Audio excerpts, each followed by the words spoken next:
The Dome, once home to a spectacular display of events, first opened in 1998 with a live concert by Diana Ross. The last 23 years have seen the who's who's in the entertainment world grace the venue. From fulfilling Disney dreams to helping couples plan their dream wedding, hundreds of South Africans have experienced the magic of the Dome. For the father of four, Philip Radebe, the Dome represents his career. Having started here as a floor manager to operations manager, Philip's entire career was built here. But after more than a year without any functions, today is goodbye for Radebe. I've been part of the Dome since day one in 1997. That's when I've started working here.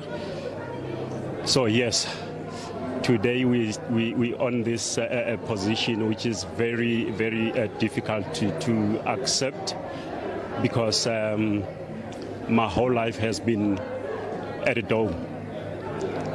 While the venue has been sold to a major second-hand car dealership, those in the events and conference space say this could be the future for many more other mega venue events if COVID-19 restrictions are not relaxed. Industry players are projecting losses amounting to over 1.4 billion rand since last year.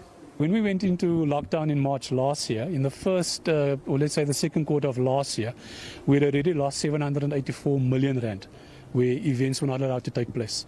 We're now 18 months into the pandemic, and we're looking at over 1.4 billion, which in effect means that what we've got as an estimate, over 200,000 jobs are either lost or affected. As the industry pleads with government to allow a 50% venue capacity, the industry says it has done its homework and it can reopen safely. We are calling for 50% capacity in terms of usage of venues. And one looks at some of the bigger venues around the country, whether they're convention centers, they've got multiple venues. We're saying that each of those venues have got separate entrances and exits, they've got separate toilets, they've got back of house. So for those venues in totality, we should be restricted in terms of what the current number is. While many in the industry are quoting government's green light, some say despite the COVID-19 pandemic, South Africa still lags behind its international counterparts. This as some countries have started to open up events. You've got certain markets, South Africa being one of them, that's obviously slower to recover. But what the governments overseas are doing is they're opening up the trade shows and the professional exhibitions much earlier than we are.